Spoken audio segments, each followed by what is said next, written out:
Pak Sulaiman, bagaimana membuat sebuah batas bahwa ini adalah sebuah ungkapan dalam bermedia sosial, dalam sebuah narasi kritik dan juga masukan dengan sesuatu yang dianggap tuduhan dan menuju tindak pidana, Pak Sulaiman?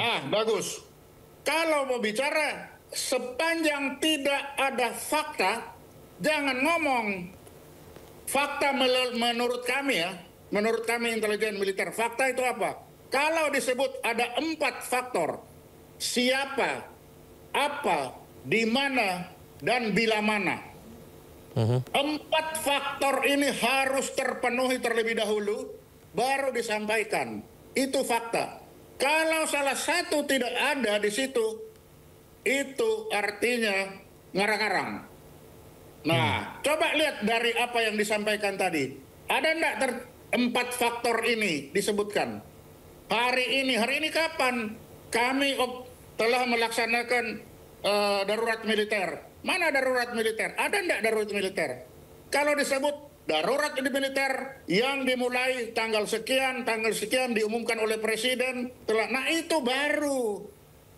Tetapi kalau 4 ini tidak terpenuhi, nah itu kemana-mana. Kami pun merasa bahwa ini tuduhan kepada kami. Kan bisa aja gara-gara tidak ada keterangan yang benar. Itulah sebabnya kalau menyampaikan sesuatu di media seperti ini, ya jangan kalau 4 ini tidak terpenuhi. Kalau 4 ini tidak terpenuhi akan menghadirkan hal-hal seperti sekarang. Jadi kami bukan tidak mau, bukan. Tapi mari kita penuhi apa kriteria-kriteria yang harus dipenuhi supaya tidak ada yang tersinggung. Nah, gitu. Baik Pak Sulaiman, saya ke Pak Coki ya. Pak Coki, ini menarik ini. Saya minta tanggapannya terlebih dahulu Pak tentang apa yang kita bicarakan nih Pak. Ya, kalau saya melihat apa yang diucapkan oleh Periwandi ini ya biasa-biasa saja ya. Ini kan konsekuensi dari teka-teki yang muncul. Apa sih yang sebenarnya terjadi dalam kerusuhan kemarin? Apakah emang ada dalangnya? Siapa yang mengambil keuntungan dari peristiwa itu semua gitu loh. Dan kemudian memang selalu ini kan ada yang disebut, secara jujur saya katakan adalah fobia Orde Baru ya. Jadi memang ada kekhawatiran terutama di kalangan kelas menengah, di kalangan terpelajar bahwa kita akan regresi kepada situasi di mana Orde Baru berkuasa pada saat itu. Apalagi kemudian kalangan kelas menengah kan curiga dengan undang-undang TNI kemarin, kemudian juga dengan banyaknya posisi-posisi tertentu yang diduduki oleh perwira TNI meskipun sudah tidak aktif gitu kan, tapi ini kan seakan-akan kemudian ada upaya-upaya untuk mengambil posisi-posisi tertentu, dan ini kan kemudian dibawa ke presidenan Pak Prabowo yang dulu memang kemudian dikenal juga Pak punya reputasi yang mungkin bagi banyak orang juga masih dipertanyakan komitmennya terhadap demokrasi dan hak asasi manusia, mungkin gitu ya.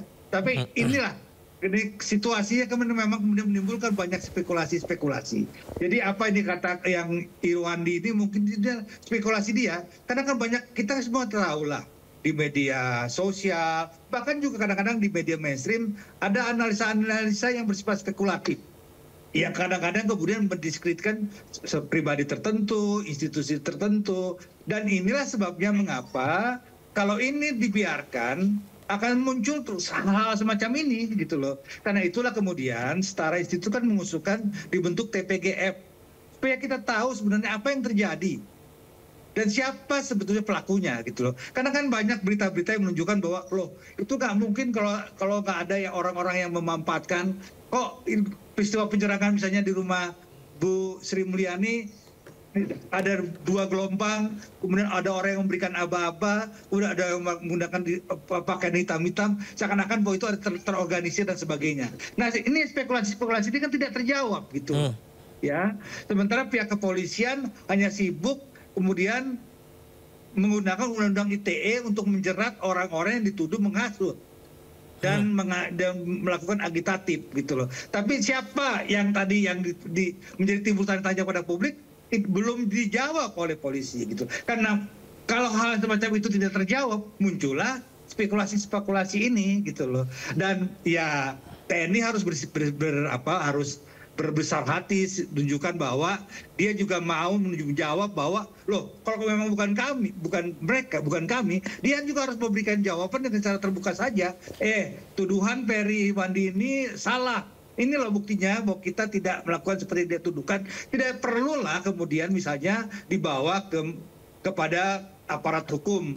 Dan yang juga jadi lucu sebetulnya, yang jadi pertanyaan juga bagi kalangan masyarakat sipil adalah apa sih sebetulnya tugas dari Satgas atau Satuan Siber TNI? Bukannya Satuan Siber TNI kan seharusnya melakukan upaya-upaya menjaga pertahanan kita dari ancaman-ancaman siber dari luar, gitu ya, yang bersikap pada pertahanan. Kalau bersikap keamanan dalam negeri, cukup itu ada tugas dari Satuan Siber dari polisi.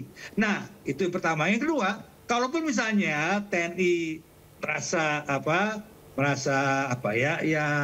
direndahkan atau merasa difitnah dan sebagainya, kan nggak perlu juga kemudian misalnya harus datang show force, datang ke kantor polisi untuk begitu. Cukup dia pakai jalurnya untuk coba cek ini benar nggak nih apa yang dilakukan Ferry Iwandi. Jadi cukup tanpa terbuka kepada justru apa yang dilakukan oleh TNI itu justru sebetulnya kemudian merugikan posisi TNI sendiri. Karena kemudian terlihat sekarang kan kok TNI kok tidak bisa menjaga posisi ya gitu ya. Berarti terlalu Pak Coki terlalu reaktif begitu gitu. Maksudnya adalah ini merugikan TNI sendiri dan kurang berbesar hati kalau mengarahkannya ke ranah proses ke aparat, begitukah?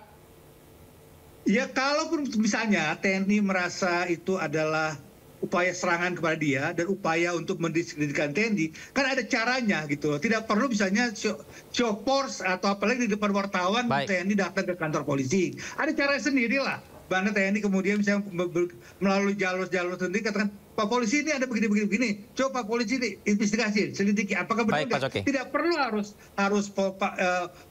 tentara itu sendiri datang gitu loh. Itu kan memperlihatkan TNI sudah melampaui batas gitu loh. Baik, itu Pak Coki. Kadang-kadang menimbulkan kekhawatiran kepada masyarakat sipil. Pak Soleman, apakah kurang berbesar hati, Pak? Apanya yang kurang berbesar hati? Makanya kan saya bilang, inilah logika berpikir TNI melihat. Bapak kan tidak melihat secara keseluruhan. Kan melihat banyak itu, bukan hanya ini. Itu hanya 4 yang saya sampaikan. Sebelumnya ada lagi di atas. Jadi dari macam-macam itu, nah muncullah itu. Lah kalau tadi dianggap ke polisi itu bukan hal yang bagus, suruh cari jalan sendiri. Lah jalan sendiri tentara kan tahu sendiri jalan sendirinya seperti apa nanti, Pak. Kan tentara ini tidak tahu jalan yang bagus yang mana, tahunya bagaimana dia dilatih. Jadi kalau dia kepada polisi pun masih disalahkan, wah ini kan berat juga nanti seperti apa nanti hasilnya. Bagaimana disampaikan ini disalahkan. Tapi isinya, lah cara kita memandang memang beda. Hari ini saya wah ternyata kan berbeda. Karena itu tadi saya sudah menyusun. Dengan susunan ini kita sudah bisa menyimpulkan ini anak ini sedang mengarahkan kepada rakyat bahwa tentara lah yang ada di belakang segala ini agar tercapai yang namanya darurat militer. Itu yang kita baca. Bagi bapak-bapak tidak terbaca itu silakan. Tapi bagi kami itu yang terbaca. Nah kalau ini salah, ya mohon maaf. Tapi bacaan kami dengan apa yang disampaikan itu. Nah pertanyaannya tadi bagus. Lalu bagaimana supaya tidak terjadi? Ya jangan sampaikan kalau hal yang belum ada faktanya. Pertanyaan saya sekarang, mana fakta bahwa ada darurat militer? Kan itu. Baik. Kalau nggak ada ya jangan diomongkan. Kalau dibilang loh kok darurat militer kok tentara, ya pasti tentara lah. Mana ada darurat militer polisi selama ini, kan nggak ada.